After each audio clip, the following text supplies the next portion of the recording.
I want to tell you a story about a car. A story for a whole generation that grew up with this image on their bedroom walls and in their minds.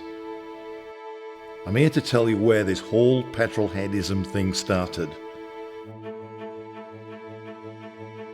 Forget the stats, the horsepower, 0 to 60, drifting $1 million supercar up an Alp, then doing it again in another $1 million supercar just to see which is the best. No, this is about your memories, childhood innocence. Because let's be honest, when you ask any petrolhead what their favourite car is, it usually comes back to the one that impressed us when we were at our most free. When our imagination has no boundaries, before the world slowly crept in on us and we developed into responsible adults. This is about the ultimate childhood dream car. The holy grail of poster cars.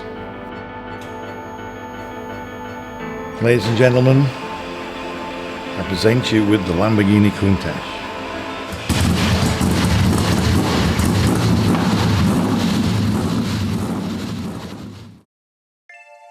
All the Lamborghini model names stem from something to do with bullfighting, except the Lamborghini Countach isn't. The Lamborghini Countach was a word which means astonishment, which means surprise, wow.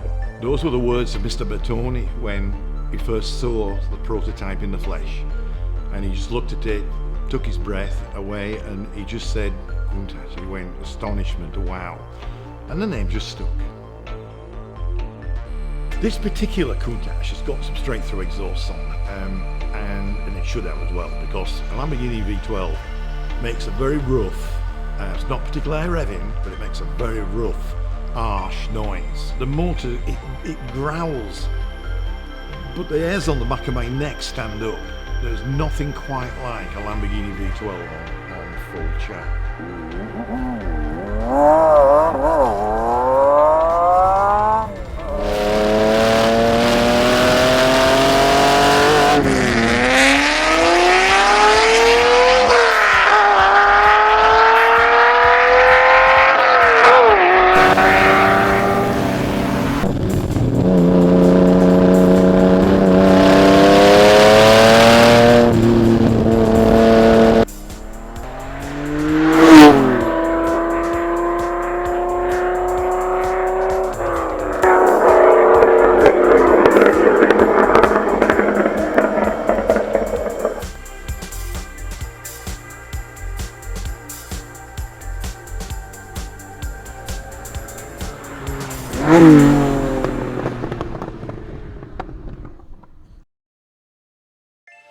There is a massive argument about which is the prettiest of all the Countach. The LP400 was such a pure car.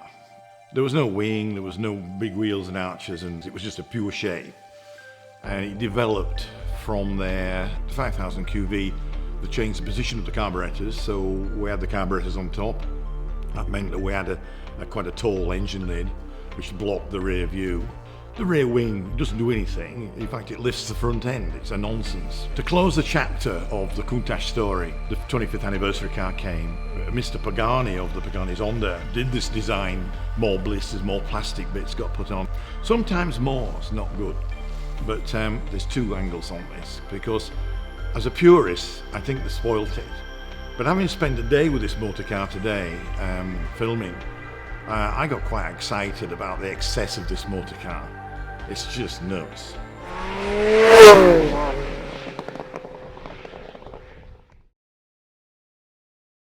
What they tried to do with the anniversary was to go out with the Countach with a bang and produce something that was going to be remembered for all time, really.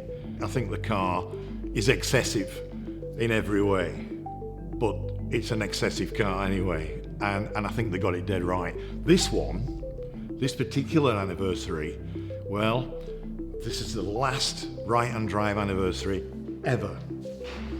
That's the one, the last one ever built, and it lives with me in my clinic. And just to prove that, there's a beautiful brass plaque on the inside of the glove box from Lamborghini, just confirming that that chassis number was in fact the last one.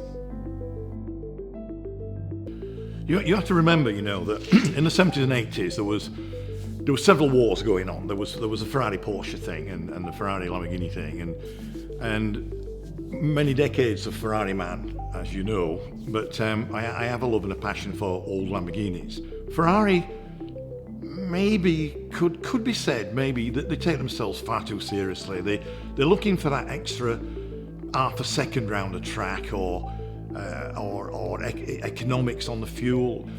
Lamborghini say sod that, and this is the sort of difference between Ferrari and Lamborghini.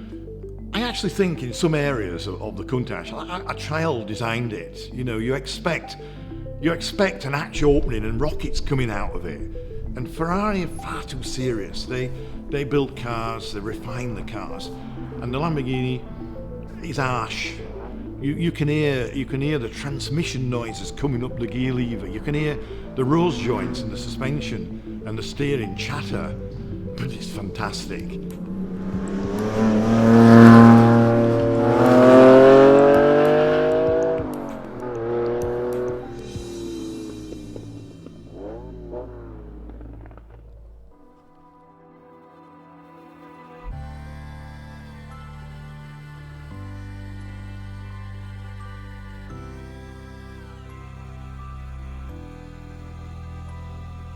I have to think that maybe it's the all-time great poster car.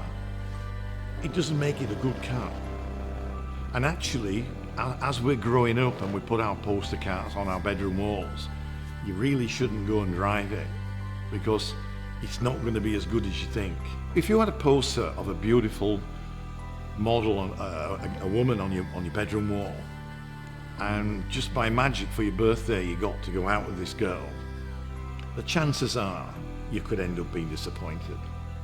It's a very good poster car. It doesn't make it the fastest car in the world or the fastest car around a racetrack. It's perfect in its own right as a poster car and should be left like that. I find it sad and I find it happy at the same time because I think it's sad that we're not going to see this again. We're not going to experience what the Countach did to that generation.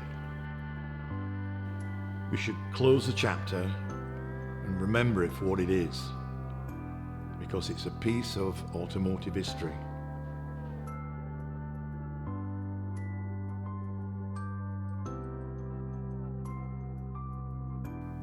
There's a very good chance she wouldn't be such a good girlfriend. I was going to say not such a good shag, but you know. That's perfect. Is it?